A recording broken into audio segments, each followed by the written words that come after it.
비참한 시선 어제의 동지가 오늘의 적. 두 번째 커플은 누군가요? 네, 이번에는 예상대로 민주당입니다.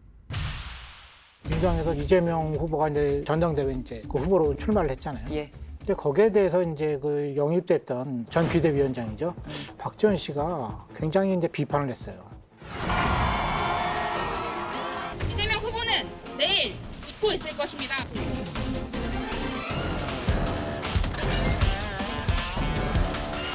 차기 총선에서 반드시 승리하겠습니다. 이번 전당대회에서는 쉬는 것이 좋다 나오면 우리 당도 그렇고 이재명 의원도 그렇고 엄청난 상처를 입게 될 것이라고 보고 있습니다. 책임은 말이 아니라 행동으로 지는 것입니다. 그거를 과연 국민들께서 납득하실 말인지 모르겠습니다.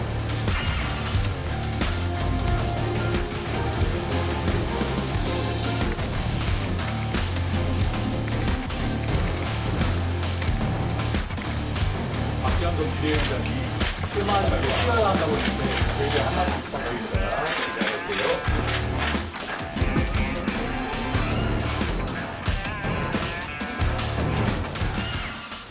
대선 직후에 영입이 된 거잖아요. 박지원 전 이제 비대위원장이 공동. 근데 그때 그 추천한 사람이 바로 이재명 의원이다. 그렇다면 우리가 바깥에서 볼 때는 아, 한편이구나 이렇게 봤는데 전대 문제를 놓고서는 아주 날카롭게 대립해가지고 지금은 뭐 적이라고 볼 수 있겠죠. 지금은 적이에요. 지금은 적이. 말씀하신 대로 연일 이재명 의원에 대한 비판을 하고 있는데 그게 갈수록 매워져요. 인천 계양을 그때 나를 콜해달라고 직접 부탁을 하더라. 이걸 안 들어주면은 당장이라도 손을 들고 뭐 달려올 것 같은 느낌이었다나. 그래서 해줬는데 여전히 후회가 된다. 그 판단에. 저도 이제 정치를 조금 했지만 예. 기존 정치인들의 모습은 전혀 아니죠. 아. 또 나를 영입시켜준 그 양 아버지와 같은 분인데 거기에다 대고 기회주의다 막 얘기를 한다든지 전화로 했던 내용을 공개를 해버린다든지 그거는 더 이상 안 맞을 것 같아요. 아무리 논리적으로는 옳을 수 있지만 정치를 짧은 동안에 너무 안 좋은 것까지 빨리 배워버렸다. 저는 그것도 구태라고 봐요. 그러니까 나이만 젊으면 참신한 게 아니고 예. 나이가 젊다고 개혁적인 게 아니고 어떤 정치 행태를 보이느냐가 저는 그 기준이 돼야 된다고 보는데 지금 선을 넘었다고 보세요? 예, 저는 넘었죠. 선을 넘었다. 근데 박지원 전 비대위원장의 설명은 그래요. 이 의원이 변했다. 이게 실망했다. 특히 최강욱 의원 그 성비위 의혹 불거졌을 때 이재명 의원이 하지 말라고 말렸다. 이때부터 나는 실망하기 시작했다. 이런 이야기를 하거든요. 아니 근데 박지원 전 비대위원장은 본인이 어떻게 또 바뀌어 왔는지 본인의 생각에 일관성이 있었는지 입장에 태도에 돌아보면서 그런 얘기를 해야 되는데 우리처럼 밖에서 또 박지원 전 비대위원장을 보면은 굉장히 일관성이 없었단 말이에요. 본인이 하는 말이 온 뉴스에 이제 도배가 되고 굉장히 영향력 있는 사람이 돼버렸잖아요. 네. 권력자가 됐단 말이죠. 그리고 그냥 무슨 얘기를 해도 다 주목해주고 받아줬고. 그런 환경에 있다가 어느 날 갑자기 내려오게 되면은 굉장히 사람이 좀 허탈해지죠. 근데 그것을 다시 연장하고자 했는데 조건은 안 맞았고 이러다 보니까 발언이 더 세지고 그리고 이제 이재명 의원에 대해서도 더 그냥 직접적으로 공격을 좀 하게 된 거 아닌가 이런 생각이 드는데 자기는 당연히 당대표로서 출마할 자격이 있는 것처럼 막 그렇게 나오더라고요. 그래서 그거는 아니지 저는 그런 생각을 좀 했거든요. 박지원 전 비대위원장 쪽에 조금 더 문제가 있었다. 적이 되는 과정을 보면 이렇게 김 의원은 판단하고 계시네요. 뭐 양쪽 다 문제가 있었지만 아니 민주당이를 왜 주로 저쪽에 물어보십니까? 어떻게 하다 보니까 고개가 그쪽으로 먼저 가요. 밖에서 봐야 이게 보입니다. 안에서는 안 보여요. 아까 보셨잖아요. 여기서도 잘 못 보시는 거. 자, 최전수 서고 그럼 어떻게 보시는데요? 왜 틀어졌는가 이 두 사람은? 근데 박지원 위원장이 이재명 의원한테 네. 정치적 혜택이라 그래야 되나요? 뭐 이것을 얻은 게 없다고 생각하는 거죠. 아, 내가 이용당했다? 그렇게 이런 생각하는 생각. 거죠. 대선 기여도가 분명히 있거든요. 네.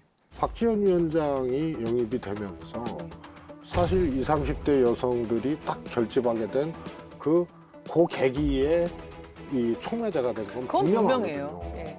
그래서 특별히 이재명 의원한테 정치적인 어떤 은혜, 혜택 이것을 입은 게 아니에요. 도와줬다고 생각을 하는 거예요. 박 전 위원장 입장에서는 그럼요. 이재명 후보를 도와줬다고. 그리고 당대표 출마도 저는 허용해야 된다고 봤던 사람이고 예. 충분히 그럴 수 있어요.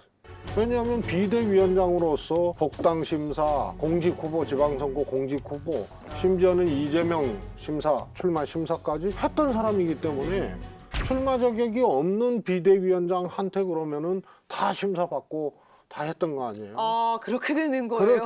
그래서 그 단서 조항이라는 게 그런 걸 감안해서 할 수 있게끔 예외 규정을 둔 거 아닙니까? 그래서 그런 경우를 대비해서 만들어 놓은 단서 조항을 왜 굳이 박지원에게만 적용을 하느냐? 이게 이제 박지원의 항변이고 그러다 보니까 나는 그냥 1점 활용만 당했다. 이렇게 생각하는 거예요. 억울할 수 있다. 그래서 이제는 내 출마에 대해서 이재명 의원이 대답해야 된다라고 얘기를 한 거 아니에요. 자, 대답해야 된다라고 이야기를 했는데 이재명 의원은 좀 아이러니하게도 대답을 안 하다가 서류가 거부된 그날, 그러니까 거부로 끝난 날, 더 이상 등록을 안 받겠습니다라고 최종 결정이 난 날 입을 열었습니다. 해당되지 않기 때문에요. 서류 접수 자체를 진행할 수 없습니다. 개인적으로는 우리 박지원 위원장에게도 도전의 기회를 주면 좋겠다는 생각이 듭니다.